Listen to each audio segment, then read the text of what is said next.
एवं गुरुब्रह्मा गुरुविष्णु गुरुदेव महेश्वर गुरु साक्षात् परब्रह्म तस्मै श्री गुरुवे नमः। ओम आदौ देवकी देवगर्भजननं गोपीगृहवर्धनं मायापूतन जीवतापहरणं गोवर्धनोद्धारणं कंसच्छेदन कौरवादिहननं कुन्तीसुतापालनम् एतत् श्रीमद्भागवतं पुराणकथितं श्रीकृष्णलीलामृतं निगमकल्पतरोर्गलितं फलं सुखमुखाद्रवमृतसंयुतं पिबत भागवतं रसमालया मोहरो रसिका भूरि भावुका। भगवान श्री कृष्ण चंद्र नारायण जी के चरण कमलों में नतमस्तक होकर के गुरु श्री वेद व्यास जी, गुरु श्री माधवाश्रम जी, गुरु श्री नारद जी, गुरु श्री आदि गुरु शंकराचार्य जी, गुरु श्री सुखदेव जी, गुरु श्री सुत जी के चरण कमलों में नतमस्तक होकर के मैं ये श्रीमद् भागवत महापुराण के 11वें स्कंद का 22वां अध्याय पढ़ने जा रहा हूँ, जिसमें आज का प्रसंग है तत्वों की संख्या और पुरुष प्रकृति विवेक। उद्धव वाचा कति तत्वानि विश्वेशा संख्या तानि सभी प्रभु नव एकादश पंच त्रिण्याथ त्वामीय सुषमा केचित् खड्विंशति प्राहुर्परे पंचविंशतिं सप्तेके नव खटद केचित् त्वारे एकादशा परे केचित् सप्तदश प्राहु षोडशे एकत्रयोदशा एतावत्यं हि संख्यानां ऋषयो यद्विवक्षया गायन्ति पृथगायुष्यं निधं नो वक्तुम् अर्हसि। उद्धव जी ने कहा, प्रभु विश्वेश्वर, ऋषियों ने तत्वों की संख्या कितने बतलाई है और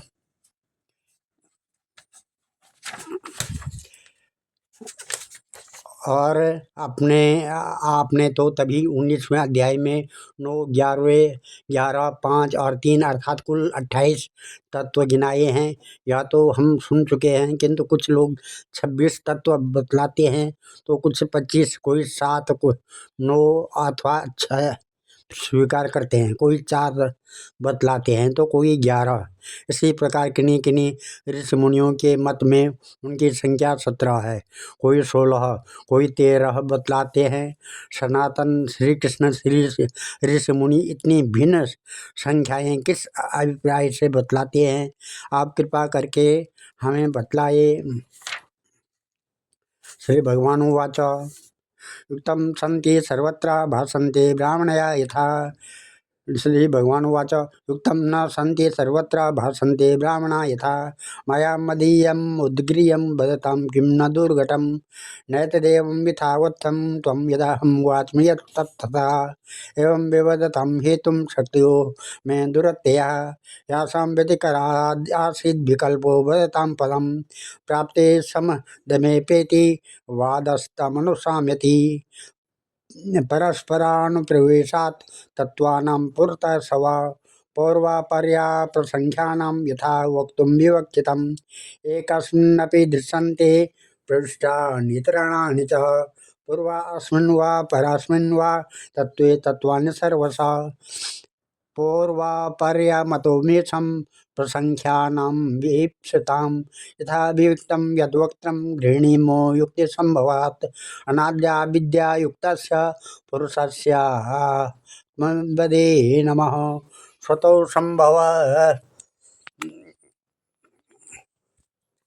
स्वतो न संभवादत्या तत्त्वज्ञो ज्ञानदो भवेत् पुरुषेष्वायोरत्र न वैलक्षण्यमण्वपि तदन्या कल्पनार्था ज्ञानं च प्रकृतिगुण साम्यं वे प्रकृतेनात्मनो गुणा सत्वं रजस्तम इदं स्थित्योपपद्यन्ते हितवे सत्वं ज्ञानं रजः कर्म तमो ज्ञानं विहच्यते गुण व्यतिकरं काल स्वभाव सूत्रमेव च पुरुष प्रकृति व्यक्तम् अहंकारो नभो नील ज्योतिराप क्षितिरिति तत्त्वायुक्तानि मे नव श्रोतं त्वग्दर्शनं घ्राणो जिह्वेति ज्ञानशक्तया वाक्यपाण्योपस्तप् प्यंगांग्रे कर्माण्य अंगोभयम मना शब्द स्पर्शो रसो गंधो रूपम च इत्यर्थ जातया गत्योत्सर्ग शिल्पानि कर्मा यतन सिद्धया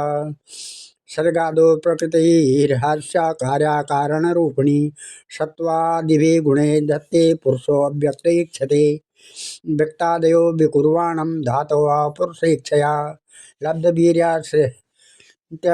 सरिता प्रकृते बलात् सप्त सप्तेव धातवा इदं तत्रार्था पंचधा खादया ज्ञान आत्मा भयाधार ततो देहेन्द्रिया सवा खड़ित्यायतापि भूतानि पंचषष्ठा परपुमान् तैर्युक्त आत्मसम्भूते सुहृदं समुपविशात् चात्वेति तत्रापि तेजो आपो नवात्मनो जातानि तैरिदं जातं जन्म वया बिना खलु। भगवान श्री कृष्ण ने कहा, उद्धव जी, वेदज्ञ ब्राह्मण इस विषय में जो कुछ कहते हैं वह सभी ठीक है, क्योंकि सभी तत्व सब में अंतर्भूत है। मेरी माया को स्वीकार करके क्या कहना असंभव है। जैसा तुम कहते हो वह ठीक नहीं है, जो मैं कहता हूँ वही यथार्थ है।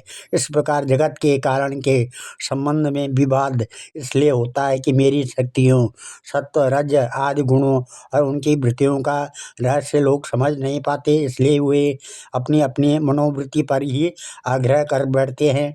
सत्व आदि गुणों के क्षोभ से ही यह विविध कल्पना रूप प्रपंच, जो वस्तु नहीं केवल नाम है, उठ खड़ा हुआ है। यही वाद विवाद करने वालों के विवाद का विषय है। जब इंद्रियां अपने वश में हो जाती हैं तथा चित्त शांत हो जाता है, तब यह प्रपंच भी निवृत्त हो जाता है और उसकी निवृत्ति के साथ ही सारे वाद विवाद भी मिट जाते हैं।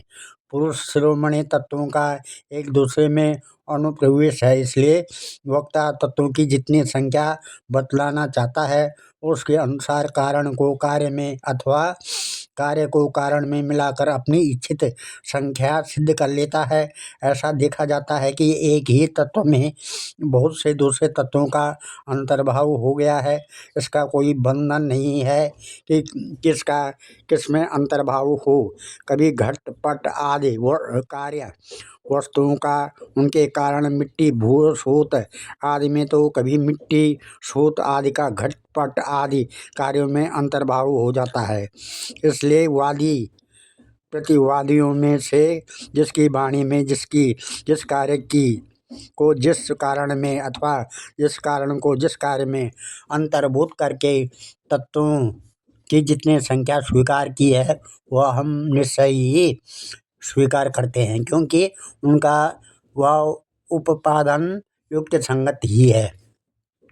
उद्धव जी, जिन लोगों ने 26 संख्या स्वीकार की है वे ऐसा कहते हैं कि जीव अनादिकाल से अविद्या से ग्रस्त हो रहा है और स्वयं अपने आप को नहीं जान सकता है। उसे आत्मज्ञान कराने के लिए किसी अन्य सर्वज्ञ की आवश्यकता है। इसलिए प्रकृति के कार्य कारण रूप 24 तत्व, 25वां पुरुष और 26वां ईश्वर, इस प्रकार कुल 26 तत्व स्वीकार करने चाहिए। 25 तत्व मानने वाले कहते हैं कि शरीर में जीव और ईश्वर का अणु मात्र भी अंतर या भेद नहीं है, इसलिए उनमें भेद की कल्पना व्यर्थ है रही। उनकी ज्ञान की बात सो तो सत्वात्मिका प्रकृति का गुण है। 3 गुणों की साम्यावस्था ही प्रकृति है, इसलिए सत्व रज आदि गुण आत्मा के नहीं प्रकृति के ही हैं। इन्हीं के द्वारा जगत की स्थिति उत्पत्ति और प्रलय हुआ है करते हैं। इसलिए ज्ञान आत्मा का गुण नहीं है, प्रकृति का ही गुण सिद्ध होता है। इस प्रसंग में सत्वगुण ही ज्ञान है, रजोगुण ही कर्म है और तमोगुण ही अज्ञान कहा गया है। और गुणों में क्षोभ उत्पन्न करने वाला ईश्वर ही काल है। सूत्र अर्थात महत्व तो ही स्वभाव, इसलिए 25 और 26 तत्वों की दोनों ही संख्या युक्त संगत है। उद्धव जी, यदि तीनों गुणों को प्रकृति से अलग मान लिया जाए, जैसे कि उनको उनकी उत्पत्ति और प्रलय को देखते हुए मानना चाहे तो तत्वों की संख्या स्वयं ही 28 हो जाती है। उन तीनों के अतिरिक्त 25 ये हैं: पुरुष, प्रकृति, महतत्व, अहंकार, आकाश, वायु, तेज, जल और पृथ्वी। ये 9 तत्व मैं पहले ही गिना चुका हूँ। कान, त्वचा, आँख, नासिका, नाक और रसना माने जीभ, ये 5 ज्ञानेंद्रिय, वाणी, पाणी, पाद, पायु और उपस्थ, ये 5 कर्मेंद्रिय तथा मन, जो कर्मेंद्रिय और ज्ञानेंद्रिय दोनों ही है। इस प्रकार कुल 11 इंद्रियां तथा शब्द, स्पर्श, रूप, रस और गंध, यह ज्ञानेंद्रियों के 5 विषय हैं। इस प्रकार 3, 9, 11 और 5 सब मिलाकर 28 तत्व होते हैं। कर्मेंद्रियों के द्वारा होने वाले 5 कर्म, चलना, बोलना, मल त्यागना, पेशाब करना और काम करना, इनके द्वारा तत्वों की संख्या नहीं बढ़ती है। इन्हें कर्मेंद्रिय स्वरूप ही मानना चाहिए। सृष्टि के आरंभ में कार्य 11 इंद्रिया, पंचभूत और कारण महतत्व आदि के रूप में प्रकृति ही रहती है। वही सत्वगुण, रजोगुण और तमोगुण की सहायता से जगत की स्थिति, उत्पत्ति और संहार संबंधी अवस्थाएं धारण करती है। अव्यक्त पुरुष तो प्रकृति और उसकी अवस्थाओं का केवल साक्षी मात्र बना रहता है। महतत्व आदि कारण धातुएं विकार को प्राप्त होते हुए पुरुष के एक क्षण से शक्ति प्राप्त करके परस्पर मिल जाते हैं और प्रकृति का आश्रय लेकर उसी के बल से ब्रह्मांड की सृष्टि करते हैं। उद्धव जी, जो लोग तत्वों की संख्या 7 स्वीकार करते हैं, उनके विचार से आकाश, वायु, तेज, जल और पृथ्वी, ये 5 भूत, छठा जीव, सातवां परमात्मा, जो साक्षी जीव और साक्ष्य जगत दोनों का अधिष्ठान है, ये ही तत्व हैं। देह, इंद्रिय और प्राणियों की उत्पत्ति तो पंचभूतों से ही हुई है, इसलिए वे इन्हें अलग नहीं गिनते हैं। जो लोग केवल 6 तत्व स्वीकार करते हैं, वे कहते हैं कि 5 भूत और छठा है परम पुरुष परमात्मा। वह परमात्मा अपने बनाए हुए पंचभूतों से युक्त होकर देह आदि की सृष्टि करता है और उनमें जीव रूप से प्रवेश करता है। इस मत के अनुसार जीव का परमात्मा में और शरीर आदि का पंचभूतों में समावेश हो जाता है। जो लोग कारण के रूप में 4 ही तत्व स्वीकार करते हैं, वे कहते हैं कि आत्मा से तेज, जल और पृथ्वी की उत्पत्ति हुई है और जगत में जितने पदार्थ हैं सब इन्हीं से उत्पन्न होते हैं। वे सभी कार्यों का इन्हीं में समावेश कर लेते हैं। संख्याने सप्तदशके भूतमातेन्द्रियाणि च पंच पंचैकमनसा आत्मा सप्तदश स्मृता तद्वद षोडशसंख्याने आत्मन्येव मन उच्यते भूतेन्द्रियाणि पंचैव मन आत्मा त्रयोदश एकादशत्वम् आत्मासु भूतेन्द्रियाणि च अष्टो प्रकृतयश्चैव पुरुषस्य नवेत्यथः इदं नानासंख्यानां तत्त्वानां ऋषभीकृतं सर्वं न्यायं युक्तिमत्वाद् विदुषां किम शोभनम्। इस प्रकार से जो लोग तत्वों की संख्या 17 बतलाते हैं, वे इस प्रकार गणना करते हैं: 5 महाभूत, 5 तन्मात्राएं हैं, 5 ज्ञानेंद्रिया, 1 मन और 1 आत्मा। जो लोग तत्वों की संख्या 16 बतलाते हैं, उनकी गणना भी इसी प्रकार। अंतर केवल इतना ही है कि वे आत्मा में मन का भी समावेश कर लेते हैं और इस प्रकार उनकी तत्व संख्या 16 रह जाती है। जो लोग 13 तत्व मानते हैं, वे कहते हैं कि आकाश आदि 5 भूत, कान, 5 ज्ञानेंद्रिय, 1 मन, 1 जीवात्मा और परमात्मा, ये 13 तत्व हैं। 11 संख्या मानने वालों ने 5 भूत, 5 ज्ञानेंद्रिय और इनके अतिरिक्त 1 आत्मा का अस्तित्व स्वीकार किया है। जो लोग 9 तत्व मानते हैं, वे आकाश आदि 5 भूत और मन, बुद्धि, अहंकार, ये 8 प्रकृतियाँ और 9वां पुरुष, इन्हीं को तत्व मानते हैं। उद्धव जी, इस प्रकार ऋषि मुनियों ने भिन्न भिन्न प्रकार से तत्वों की गणना की है। सबका कहना उचित ही है, क्योंकि सबकी संख्या युक्त है। जो लोग तत्वज्ञानी हैं उन्हें किसी भी मत में बुराई नहीं दिखती है। उनके लिए तो सब कुछ ठीक ही है। उद्धव जी कहते हैं, प्रकृति पुरुषश्चोभ यद्यप्यात्म विलक्षणो अन्योन्यापायस्यात् कृष्णं दृश्यते न विधातयो। प्रकृतौ लक्ष्यते ह्यात्मा प्रकृतिश्च तदात्मनि। एवं मे पुण्डरीकाक्षं महान्तं संशय हृदि छेतुम् अर्हस्य सर्वज्ञ वचो विनवनि पुणे तत्तो ज्ञानं जीवानां प्रमोषस्ते अत्र शक्तितः। त्वमेव ह्यात्ममायाया गतिं भेत्थ न चापरः। श्री उद्धव जी कहते हैं, श्याम सुंदर यद्यपि स्वरूपतः प्रकृति और पुरुष दोनों एक दूसरे से सर्वथा भिन्न हैं, तथापि वे आपस में इतने घुल मिल गए हैं कि साधारणतः उनका भेद नहीं जान पड़ता है। प्रकृति में पुरुष और पुरुष में प्रकृति अभिन्न से प्रतीत होती है। इनकी भिन्नता स्पष्ट कैसे हो? कमल नयन श्री कृष्ण, मेरे हृदय में इनकी भिन्नता और अभिन्नता को लेकर बहुत बड़ा संदेह है। आप तो सर्वज्ञ हैं, अपने युक्त वाणी से मेरे संदेह का निवारण कर दीजिए। भगवान, आपकी ही कृपा से जीवों को ज्ञान होता है और आपकी माया शक्ति से ही उनके ज्ञान का नाश होता है। अपनी आत्मस्वरूपणी माया की विचित्र गति आप ही जानते हैं, कोई नहीं जानता है। अतएव आप ही मेरा संदेह मिटाने में समर्थ है।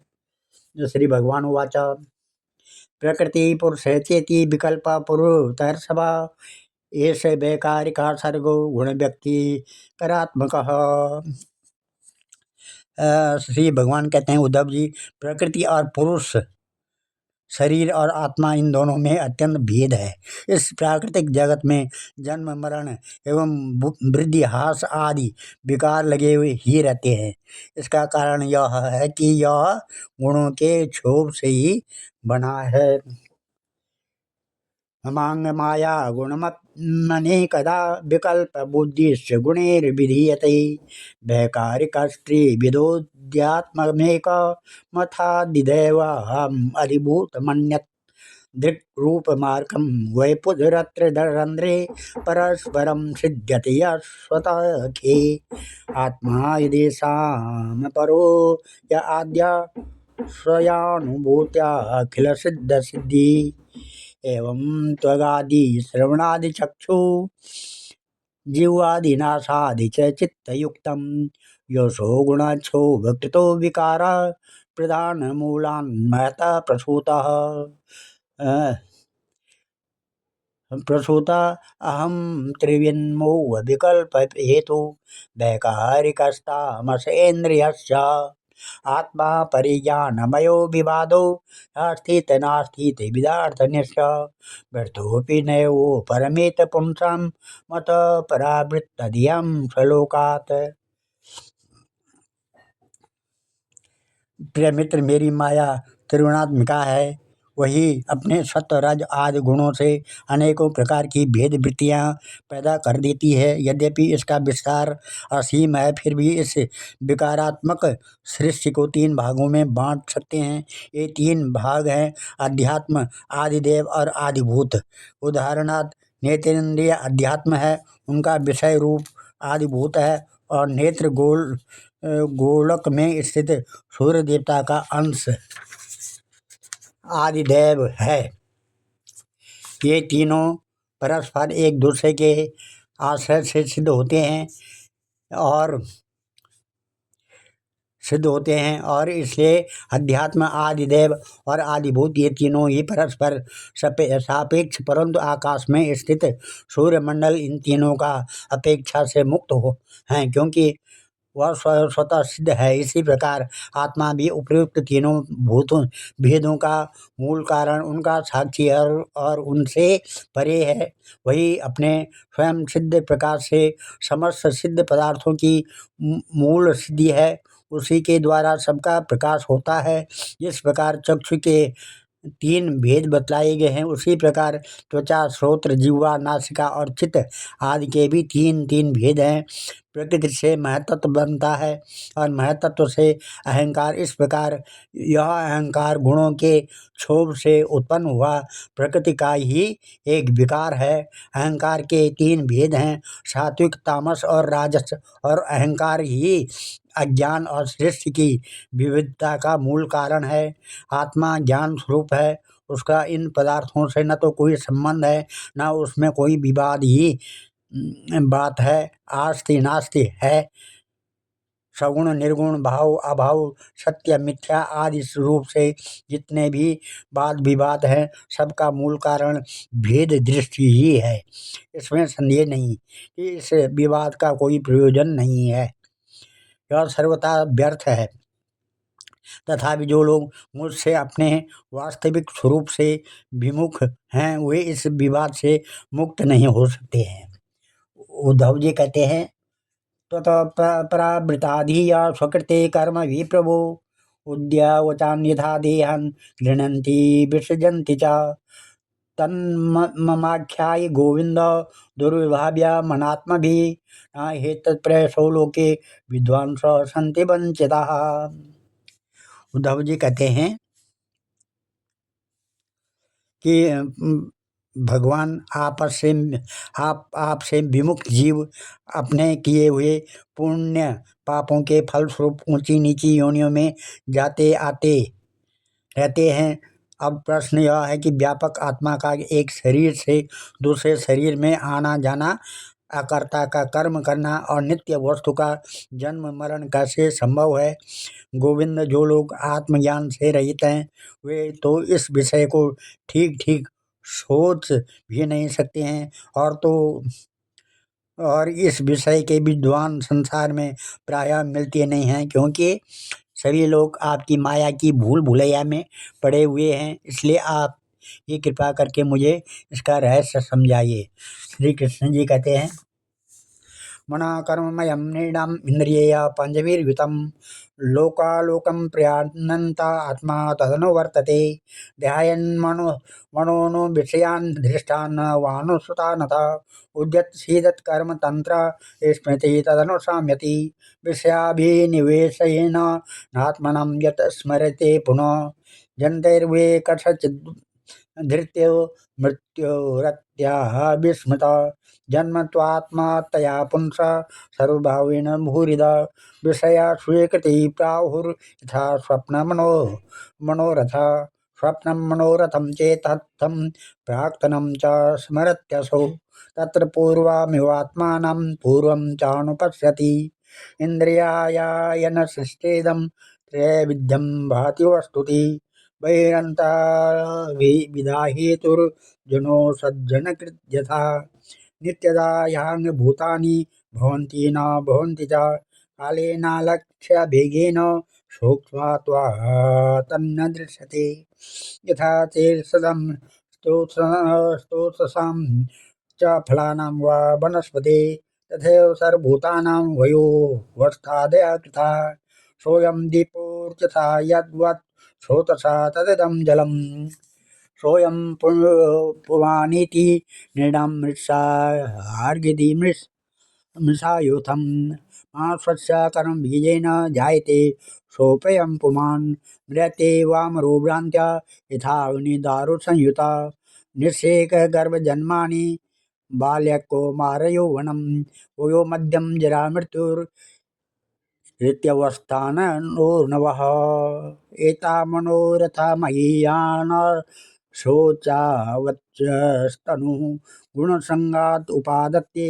क्वचित् कश्चिज्जहाति तिजः आत्मनं पितृपुत्राभ्यां मनुपेयो भुवात्तयो न भुवाप्यायव स्थानोमभिज्ञो यलक्षणः।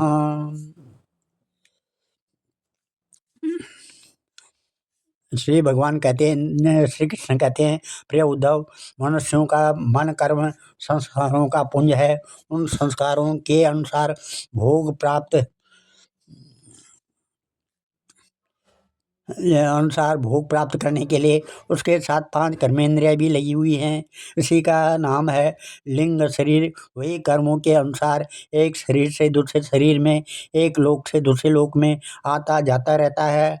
आत्मा इस लिंग शरीर से सर्वथा अलग है, उसका आना जाना नहीं होता, परंतु जब वह अपने को लिंग शरीर ही समझ बैठता है, उसी में अहंकार कर लेता है, तब उसे भी अपना जाना आना प्रतीत होने लगता है।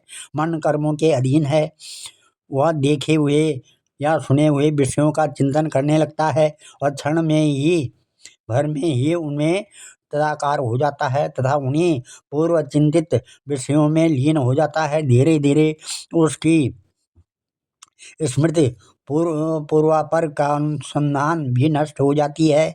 उन देवादि शरीरों में इसका इतना अभिनिवेश, इतनी तल्लीनता हो जाती है कि जीव को अपने पूर्व शरीर का स्मरण भी नहीं रहता है।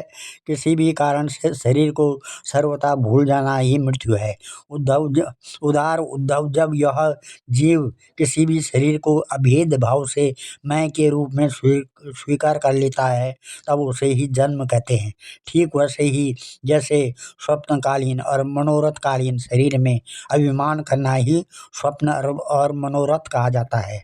यह सर्व वर्तमान देह में स्थित जीव जैसे पूर्व देह का स्मरण नहीं करता है, वैसे ही स्वप्न ये या मनोरथ में स्थित जीव भी पहले के स्वप्न और मनोरथ को स्मरण नहीं करता है। प्रत्युत उस वर्तमान स्वप्न और मनोरथ में पूर्व सिद्धि होने पर भी अपने को नवीन सा समझता है। इंद्रियों के आश्रय मन या शरीर की सृष्टि से आत्म वस्तु में यह उत्तम, मध्यम और अधम की त्रिविधता भासती है। उनमें अभिमान करने से ही आत्मा बाह्य और आभ्यंतर भेदों का हेतु मालूम पड़ने लगता है। जैसे दुष्ट पुत्र को उत्पन्न करने वाला पिता पुत्र के शत्रु मित्र आदि के लिए भेद का हेतु हो जाता है। प्यारे उद्धव, काल की गति सूक्ष्म है, उसे साधारणतः देखा नहीं जा सकता है। उसके द्वारा प्रतिक्षण ही शरीरों की उत्पत्ति और नाश होते रहते हैं। सूक्ष्म होने के कारण ही प्रतिक्षण होने वाली जन्म मरण नहीं दिख पड़ते हैं।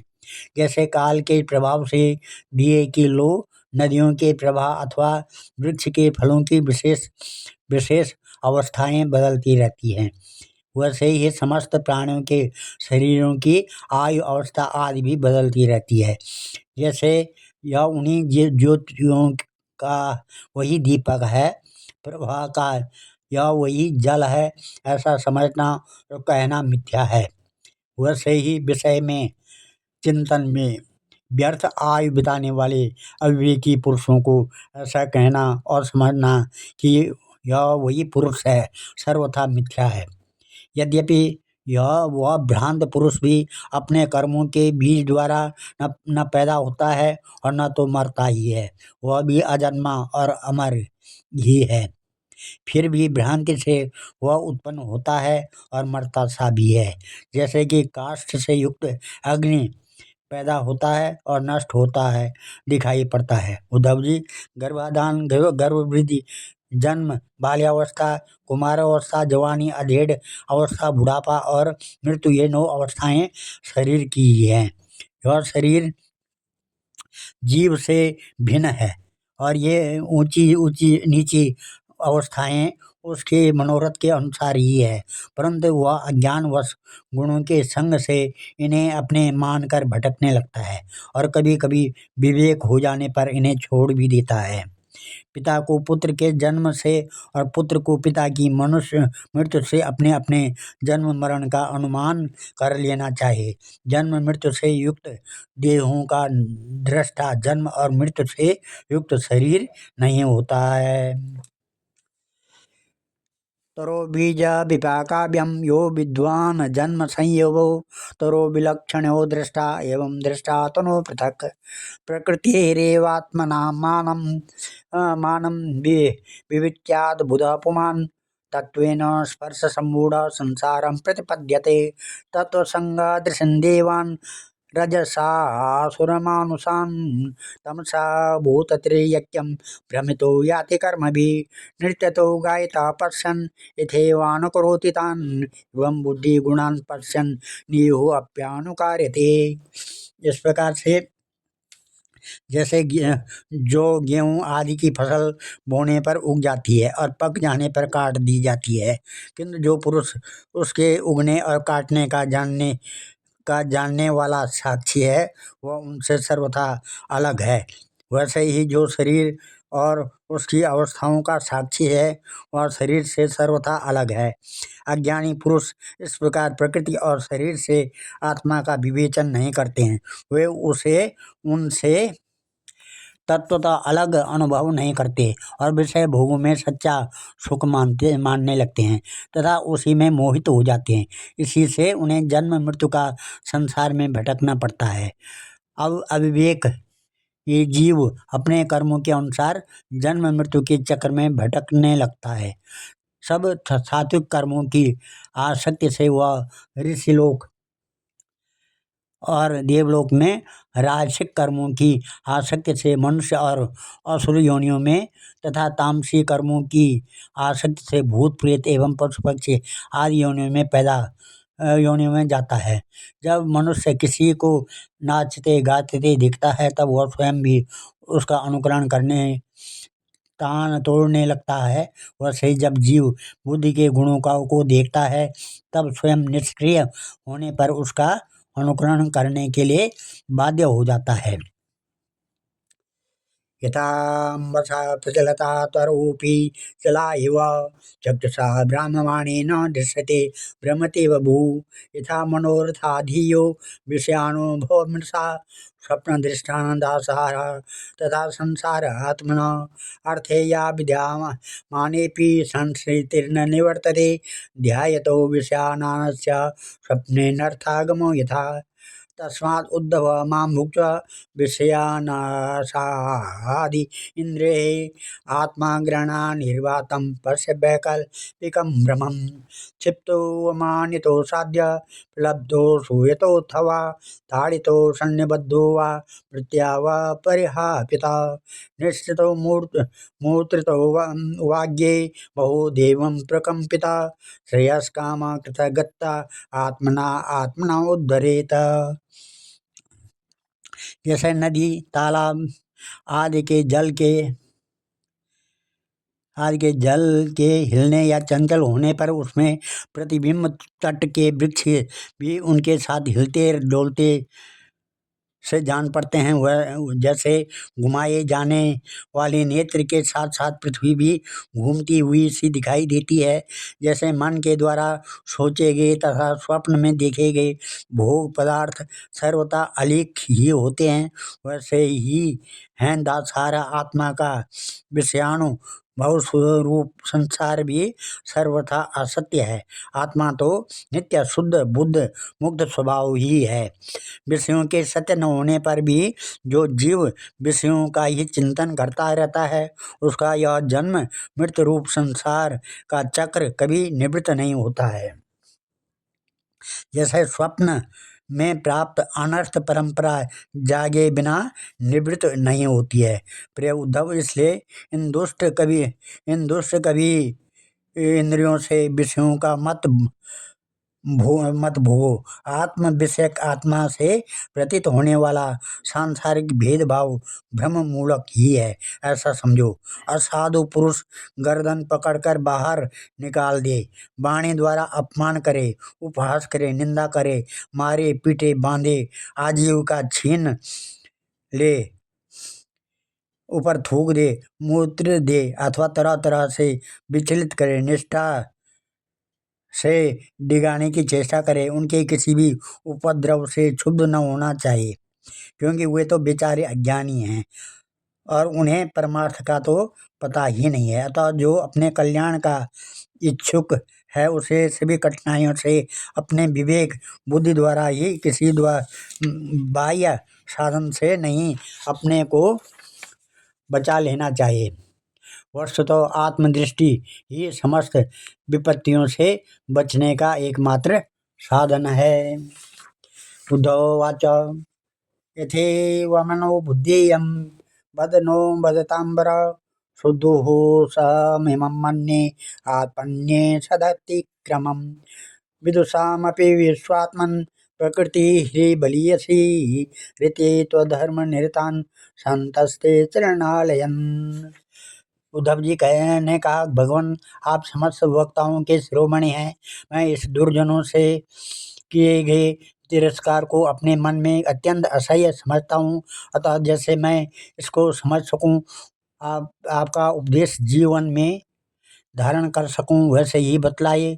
विश्वात्मन जो आपके भगवत धर्म के आचरण में प्रेम पूर्वक संलग्न हैं, जिन्होंने आपके चरण कमलों का ही आश्रय ले लिया है, उन शांत पुरुषों के अतिरिक्त बड़े बड़े विद्वानों के लिए भी दुष्टों के द्वारा किया हुआ तिरस्कार सह लेता है अत्यंत कठिन है, क्योंकि प्रकृति अत्यंत बलवती है। आज मैं इस अध्याय को यहीं पर विराम देता हूँ और इस कथा को यहाँ पर, इस अध्याय को यहाँ पर समाप्त करता हूँ, कथा को विराम देता हूँ। कल 23वां अध्याय एक तितिक्षु ब्राह्मण का इतिहास के बारे में ये कथा आएगी। ओम नमः ध्येयं सदा परिभवनमविष्टदोहं तीर्थात्पदं शिवविरञ्जनुतं शरणं भृत्यातिहं प्रणतपालभवाब्धिपोतं वन्दे महापुरुषते चरणारविन्दं। सर्वे भवन्तु सुखिनः, सर्वे सन्तु निरामया, सर्वे भद्राणि पश्यन्तु मा कश्चित् दुःखभाग् भवेत्। धन्यवाद।